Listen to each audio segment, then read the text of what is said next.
சக்திகள் 100 ஆண்டுகளுக்கு முன்பாகவே ஆரம்பித்த வேலை திட்டத்தை உடைக்கணும்னா தலித்துகளும் இஸ்லாமியரும் ஒன்று கூடித்தான் ஆக வேண்டும், வேறு வழி இல்லை.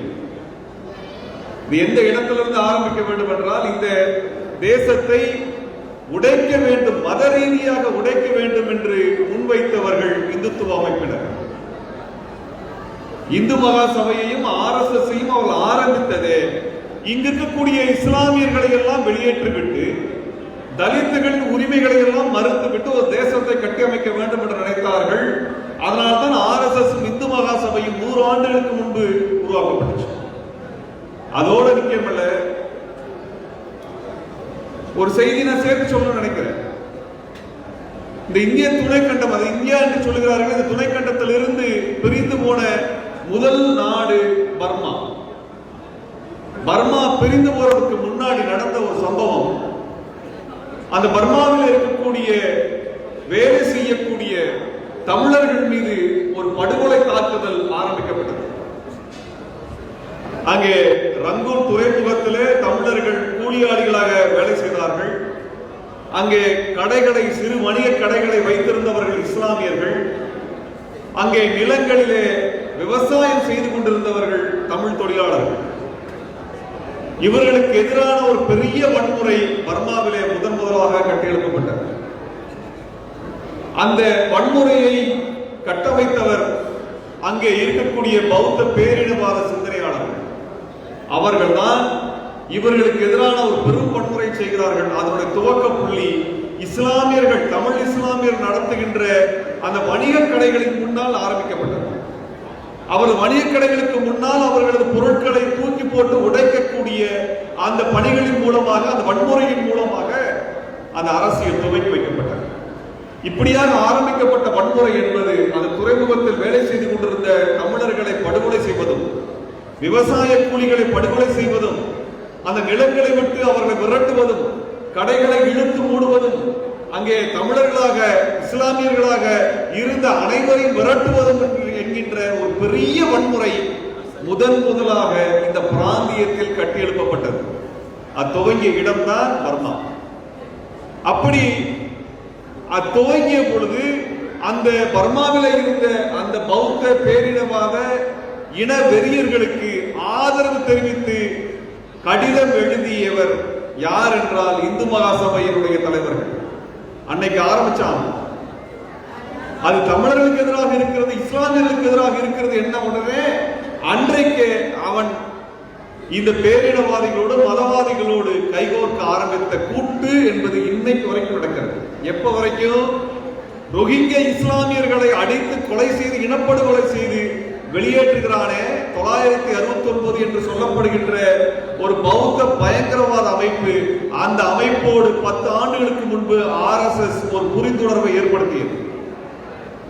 அங்க மட்டும் செய்யல, இதே பௌத்த பேரினவாதத்தோடு பர்மாவோடு கைகோர்த்ததற்கான காரணம் தமிழர்களையும் இஸ்லாமியர்களும் தனிமைப்படுத்த வேண்டும் என்பதற்காகத்தான்.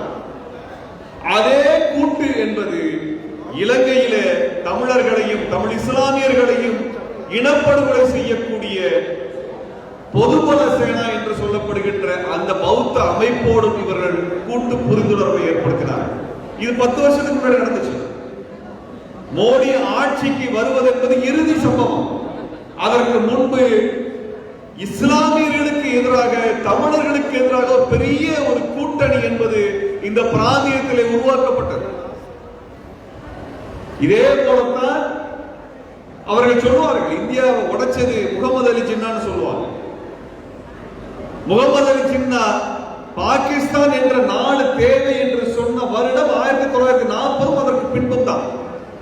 ஆனால் இந்த நாடு உடையாமல் ஒன்றாக எல்லோரும் சேர்ந்து வாழ வேண்டும் என்கின்ற முயற்சியை 1946 வரைக்கும் மேற்கொண்டார்கள்.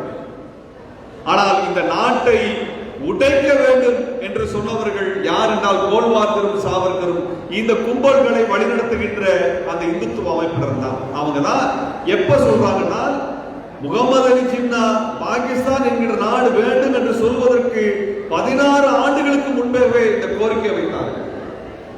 ஏன் பாகிஸ்தான் உடைக்கப்பட்டது, பங்களாதேஷ் உடைக்கப்பட்டது? ஆக இஸ்லாமிய மக்கள் பெரும்பான்மையினராக இருக்கும் பட்சத்திலே அந்த இஸ்லாமிய மக்களும் சனாதனத்தை ஏற்றுக்கொள்ளாத பெரும்பான்மையாக இருக்கக்கூடிய இந்த நிலத்தினுடைய தேசிய மக்களும் தலித்துகளும் ஒன்று சேர்ந்தார்கள் என்றால் சனாதனவாதிகளால் ஆட்சியை அமைக்கவே முடியாது. ஒன்றுபட்ட வங்கத்திலே இந்த பார்ப்பன சக்திகள் சனாதன சக்திகள் ஆட்சியை கைப்பற்றவே முடியவில்லை. இவர்கள் கட்சி அங்கே எடுபடவில்லை. இப்படியாக இருந்த ஒரு நிலப்பரப்பு, இந்த நிலப்பரப்பில் தான் சூழ்ச்சிகரமாக இஸ்லாமியர்களை பிரிக்க வேண்டும் என்கின்ற திட்டத்தை எடுத்தார்கள். அது முதல் வேலை. பாகிஸ்தானில் கூட இந்த பாகிஸ்தான் என்கின்ற கோரிக்கைக்கு பெருமளவில் அங்கு ஆதரவு வரவில்லை. சிந்து மாகாணத்தினுடைய தலைவராக இருந்தவர் இந்த பாகிஸ்தான் தீர்மானத்திற்கு எதிரான தீர்மானத்தை அவரது அவையிலே, மாகாண அவையிலே நிறைவேற்றினார். அதனால் அவர் படுகொலை செய்யப்பட்டார். இது வரலாறு. இதைவிட ஒரு சிறப்பான வரலாறு ஒன்று இருக்கிறது.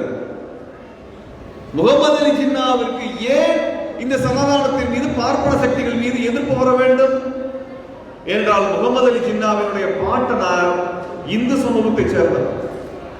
அவர்கள் குடும்பம் இந்து குடும்பம். அந்த இந்து குடும்பம் பிரேம்ஜி தக்கார் என்று சொல்லக்கூடிய அவரது பாட்டனார் மீன் தொழிலில் ஈடுபட்டார் என்கின்ற காரணத்திற்காக சாதியிலிருந்து வெளியேற்றப்படுகின்றார், இந்து மதத்தினால் ஒதுக்கப்படுகின்றார். அதற்கு பிறகு தங்களையும் தங்களது தொழிலையும் யார் அங்கீகரித்துக் கொள்வார்கள் என்று பார்த்து அவர் இஸ்லாமியர்களாக மதம் மாறுகிறார்கள். அப்படியாக வந்தவர்கள் தான் முகமது அலி ஜின்னாவுடைய குடும்பத்தினர். அவர் எந்த மாநிலத்தை சார்ந்தவர்? குஜராத்தை சார்ந்தவர், கத்தியவார் மாவட்டத்தை சார்ந்தவர். இப்படியான ஒரு பின்னணியில் தான் இந்த நிலத்தினுடைய வரலாறே இருக்கிறது. இந்த நிலத்தினுடைய வரலாறு சனாதனம் எப்படி அதிகாரத்தை பிடிக்க வேண்டும் என்றால், மக்களுக்கு ஆதரவை பெற்று மக்களுக்கு நல்லது செஞ்சு மக்களை அன்பால் வென்றெடுத்து ஜனநாயக வழியாக ஆட்சியை கைப்பற்ற வேண்டும் என்கின்ற முடிவும் திட்டமும் இந்துத்துவ சக்திகளுக்கு கிடையாது. அது இஸ்லாமியர்களை தனிமைப்படுத்துகின்ற ஒரு அரசியலை அவர்கள் திட்டமிட்டு செய்தார்கள். பாகிஸ்தான் பிரிவினையின் பொழுது எல்லை காந்தி என்று அழைக்கப்பட்ட கானத்துல் கஃபார் கான் எதிர்த்து நின்றார். இந்த பிரிவினை இஸ்லாமியரை நோக்கி தள்ளப்பட்ட ஒன்று. டெல்லியில் லட்சக்கணக்கான இஸ்லாமியர்கள் கூடினார்கள். எங்களுக்கு தனிநாடு தேவையில்லை, இந்த நாட்டின் ஒட்டுமொத்த தேசத்தின் விடுதலைக்காக போராடியவர்கள் நாங்கள், இது எங்களுக்கு தனித்த தேசம் தேவையில்லை என்று சொன்னார்கள். இவன் ஏன் ஒவ்வொரு முறையும் பாகிஸ்தான் எதிரியா காட்டுவான் என்றால், இவனுக்கு யாரோ ஒருவரை எதிரியா காட்ட வேண்டியிருக்கிறது. இல்லை என்றால் இந்த சமூகத்தின் எதிரி இவன் தான் என்பதை மக்கள் அடையாளம் கண்டு கொள்வார்கள். இந்த சமூகத்தின் எதிரியை இவன் தான் அப்படிங்கறத மக்கள் மறக்கணுங்கிறதுக்காக ஒவ்வொரு முறையும் பாகிஸ்தானை காட்டுவான். ஆனா பாகிஸ்தான் என்கின்ற தேசத்தை உருவாக்குவதில் மிக முக்கியமான பங்கு வகித்தது யார் என்றால் இந்துத்துவ சக்திகள். இஸ்லாமியர்களை இந்த தேசத்திலே இருந்து வெளியேற்றுவது அல்லது வாக்கு எண்ணிக்கை, பிரதித்துவ எண்ணிக்கை என்கின்ற அடிப்படையில் அவர்களை அப்புறப்படுத்துவது என்பது முதல் திட்டம். இந்த தேசம் ஆங்கிலேயரிடமிருந்து அதிகாரத்தை இங்கே சனதானிகள் கைப்பற்றியவுடன் செய்த திட்டம் என்ன? தலித்துகளுக்கான இரட்டை வாக்குரிமையை ஒழித்து கட்டுவது என்கின்ற முயற்சி தான். தலித்துகளுக்கான இரட்டை வாக்குரிமை இஸ்லாமியர்கள் இணைந்து நின்ற ஒரு தேசமும் இந்திய துணைக்கண்டமாக உருவாகி இருக்கும் என்றால் சனதான சக்திகள் ஒரு எம்எல்ஏவா கூட ஆயிருக்க முடியாது என்பதுதான் வரலாறு. அதான் வரலாறு. அப்ப இஸ்லாமியர்களும் தலித்துகளும் ஏன் சேர்ந்து நிற்க வேண்டும் என்றால் நெடிய வரலாறு இருக்கிறது, நீண்ட நெடிய வரலாறு இருக்கிறது. இந்த வரலாற்றின் பின்னணியில் இருந்துதான் இன்றைய அரசியலை நாம் பார்க்க வேண்டியது இருக்கிறது. இன்றைக்கு இந்த அரசியலின் முழக்கத்தினுடைய பின்னணியிலே ஒரு பெரிய வரலாறு இருக்கிறது. அந்த வரலாறை தான் சுருக்கமாக உங்களிடத்தில் நான் பகிர்ந்து கொண்டேன். இந்த பிராந்தியம் முழுவதிலும் சனதான சக்திகள் தங்கள் ஆற்றலை விரிவுபடுத்திக் கொண்டிருக்கிறார்கள். எல்லா இடத்திலையும் அகண்ட பாரதம் பேசுறானே, எதை அகண்ட பாரதம் பேசுறான்? இந்த நிலம் அவனுக்கு வேண்டும், மக்கள் தேவையில்லை, ஜனநாயகம் தேவையில்லை, அதிகாரம் தேவை, அவனுக்கு ஆதிக்கம் தேவை. அதனால்தான் அரசியல் வச்சிட்டு இருக்கு. அப்படியான ஒரு அரசியல் இந்த நிலத்துல இன்றைக்கு ஆட்சிக்கு வந்த பின்னாடி என்ன செய்ய போறோம், இது எப்படி முறியடிக்க போறோம் என்றால், இங்கே தலித்துகளும் இஸ்லாமியர்களும் ஒற்றை ஆற்றலாக எழுந்து நின்றால் மட்டும்தான் இதை முறியடிக்க முடியும். அதை எங்கே துவங்குவது? இந்திய துணைக்கண்டத்தில் எங்கே துவங்குவது? இந்த ஜனநாயக சக்தி, இந்த ஜனநாயக சிந்தனை, இந்த சனாதனத்துக்கு எதிரான சிந்தனை, பார்ப்பனியத்துக்கு எதிரான சிந்தனை என்பது இந்திய துணைக்கண்டத்தில் தமிழ்நாட்டில் தான் வேறுபட்டு நின்ற ஒரு அரசியல்.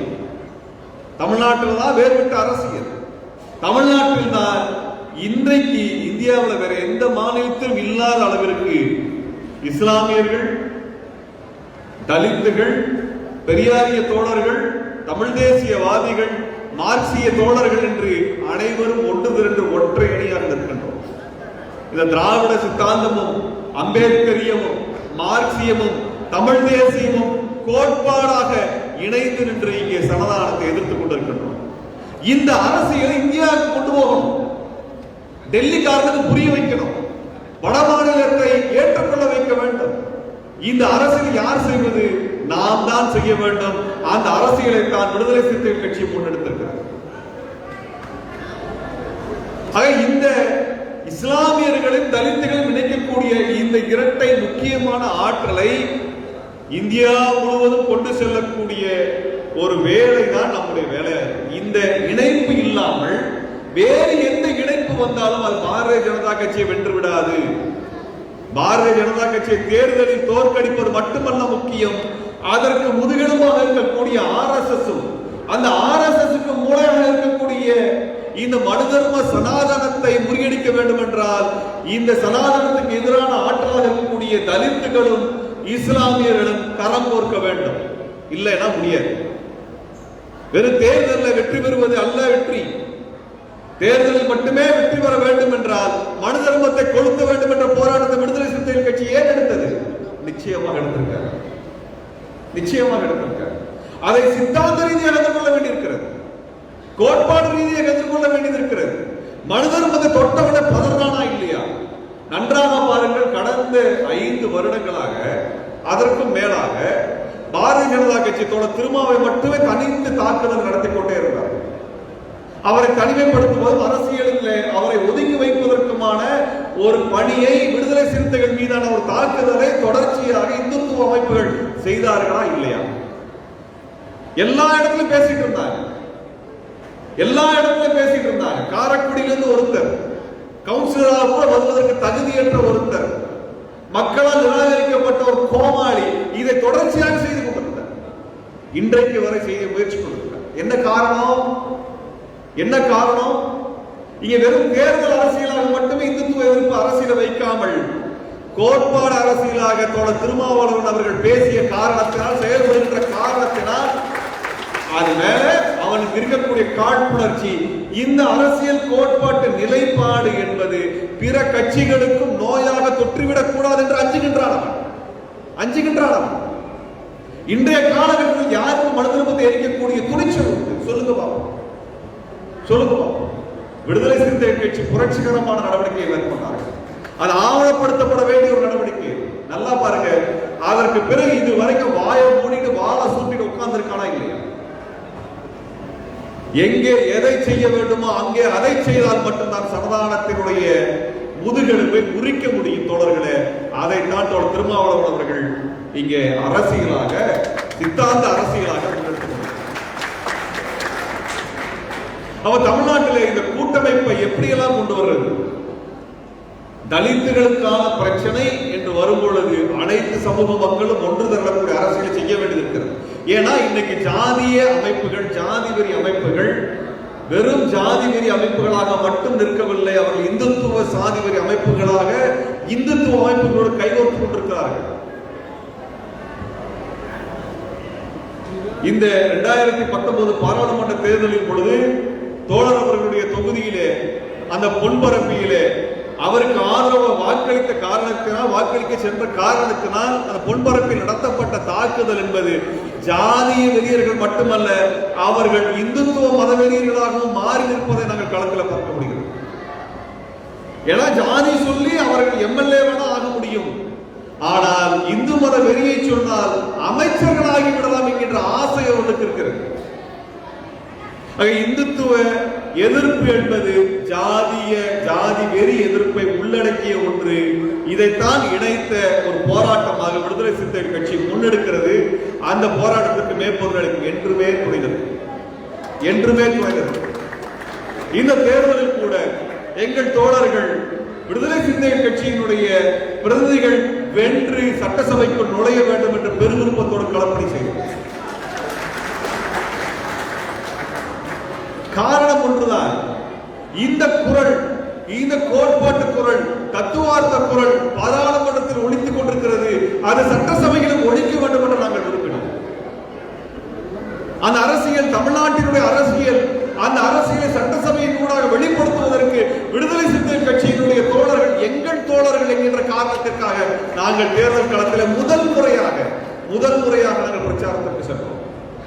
அன்பான தோழர்களே, ஒரு புரட்சிகரமான அரசியலை நாம் மேற்கொள்ள வேண்டியிருக்கிறது. அந்த புரட்சிகரமான அரசியல் என்பது இது போன்ற வரலாற்று பின்னணியில் தான் வர முடியும். இதோடு நிக்கல. தலித்துகள், இஸ்லாமியர்களுக்கு ஏற்படக்கூடிய பிரச்சனை என்னெல்லாம் பார்த்தோம் அப்படின்னா, தேர்தல் அதிகாரத்தை கைப்பற்றக்கூடாது என்பதற்காக ஏற்படுத்தப்படக்கூடிய அத்தனை சூழ்ச்சிகள் நடந்து கொண்டிருக்கிறது. இன்னொரு புறத்தில் தலித்துகளும் இஸ்லாமியர்களும் அதிகாரத்தில் வந்துவிடக்கூடாது, பொருளாதாரத்தில் வளர்ந்து விடக்கூடாது, வேலை வாய்ப்பில் உயர்ந்து விடக்கூடாது என்கின்ற வேலை திட்டமும் இருக்குது. நல்லா பாருங்க, இஸ்லாமியர்களுடைய வணிகங்கள் குறிவைக்கப்படுகின்றன. வாணியம்பாடியிலே, ஆம்பூரில் நடந்த பிரச்சனைகள் நாம் பார்த்துக் கொள்ள வேண்டும். கோயம்புத்தூரில் நடந்த வன்முறை என்பது முழுக்க அவர்கள் அந்த பனியா மார்வாடி பொருளாதாரத்தை பாதுகாக்க வேண்டும் என்பதற்காக இந்துத்துவ ஆற்றல் நடத்திய வெறியாட்டங்கள் யார் மீது? இஸ்லாமியர்கள் மீது. அங்கே தமிழர்கள் வணிகம் நடத்திய பகுதிகள் எல்லாம் இன்றைக்கு மார்வாடிகள் கையிலே மாறி இருக்கிறது. அதன் அடிப்படை காரணம் இந்துத்துவ சக்திகள். நான் அந்த நகரத்தை சார்ந்தவன். அந்த பகுதியில் நான் பார்த்திருக்கின்றேன், என் சிறு வயது பொழுது பார்த்திருக்கின்றேன். அங்கே இருந்த இஸ்லாமிய வணிகர்களும் தமிழ் வணிகர்களும் இன்று கிடையாது. இந்துத்துவ சக்தி என்பது வெறுமன எம்எல்ஏ ஆகணுங்கிறதுக்காகவோ அமைச்சராகவும் என்பதற்காக மட்டும் வரவில்லை. தமிழர்களுடைய வணிகத்தையும் பொருளாதாரத்தையும் சேர்த்து எடுக்க வேண்டும் என்பதற்காக நடக்கிறார். அதற்காக தான் அங்கே வன்முறை வெறியாட்டம் நடத்தப்பட்டது. அன்பான தோழர்களே, இந்த அழிவு என்பது அனைத்து இடங்களிலும் அவன் கொண்டு வந்து நிற்பதற்கான வேலைகளை செய்து கொண்டிருக்கின்றான். இனிமேலும் நாம் இதை அனுமதித்து விடக்கூடாது. இஸ்லாமியர்கள் மீது கை வைக்கிறான் என்றால் அது எங்கள் பிணத்தின் மீது ஏறிதான் வைக்க வேண்டும் என்கின்ற முழக்கத்தை கொண்டு வைக்கும். இஸ்லாமியர்களுக்கு சிஏ சட்டம், தலித்துகளுக்கு இந்த வன்கொடுமை சட்டத்தை நீர்த்து போக செய்யக்கூடிய வேலை. இஸ்லாமியர்களை பொருளாதார ரீதியாக முடக்குவது, தலித்துகளுக்கு இடஒதுக்கீடும், அது குறிப்பாக கல்வியிலும் வேலை வாய்ப்பிலுமான இடஒதுக்கீடை மறுப்பது, இது ரெண்டுமே செய்துகிட்டே வரலாம். ஆக நமக்கு இருப்பது பொது எதிரி, மோசமான எதிரி, வரலாற்று பூர்வமான எதிரி. 2000 ஆண்டுகளாக அவன் எதிரிதான். நம்மை சுரண்டி பிழைத்துத்தான் அவன் அதிகாரத்தை கையில் வைத்திருக்கின்றான். அப்ப இதை உடைக்க வேண்டும் என்றால் தேர்தல் களத்திலும் சரி, இயக்க களத்திலும் சரி, மக்கள் மன்றத்திலும் சரி, பாராளுமன்றத்திலும் சரி, சட்டசபையிலும் சரி, இந்த அரசியலை வலுவாக சமரசம் இல்லாமல் நாம் முன்னெடுக்க வேண்டும் என்கின்ற உறுதிமொழிதான் டிசம்பர் 6 நாம் எடுக்க வேண்டிய உறுதிமொழி. ஆக இஸ்லாமியர்களை நிலப்பரப்பு ரீதியாக பங்களாதேஷோ, பாகிஸ்தானோ, பர்மாவோ இதையெல்லாம் பிரித்ததற்கு பிறகு என்ன செஞ்சான்? இந்தியா விடுதலை அடைந்த உடனே அவன் தான் வேலை திட்டத்தை முன்வைக்கிறான். 2 வேலை திட்டம், 2 நிகழ்ச்சிகள் இந்தியாவின் வரலாற்றை மாற்றுகிறது. இந்தியா விடுதலை அடைந்த 1 வருடத்திற்குள் அது நடக்கிறது. ஒன்று காந்தியார் படுகொலை, அடுத்தது பாபர் மசூதி இடிப்பு என்கின்றதற்கு அச்சாரமாக 1948 டிசம்பர் மாதம் அங்கே சிலையை கொண்டு வைக்கின்றார். இதெல்லாம் சேர்ந்துதான் இன்றைய வரலாறாக மாறியிருக்கிற தோழர்களே. ஆகவே இந்த வரலாற்று பின்னணியில் இருந்துதான் அங்கே தலித் இஸ்லாமிய எழுச்சி நாள் என்பதை புரிந்து கொண்டு நமது அரசியலை வலுவாக முன்னெடுப்போம். அந்த வகையில் மேற்பதினடை இயக்கம் ஜனநாயக சக்திகளோடும் விடுதலை சிறுத்தைகளோடும் எப்பொழுதும் தோளோடு தோள் இருக்கும் என்று சொல்லி வாய்ப்புக்கு நன்றி கூறி விடைபெறுகிறேன். நன்றி.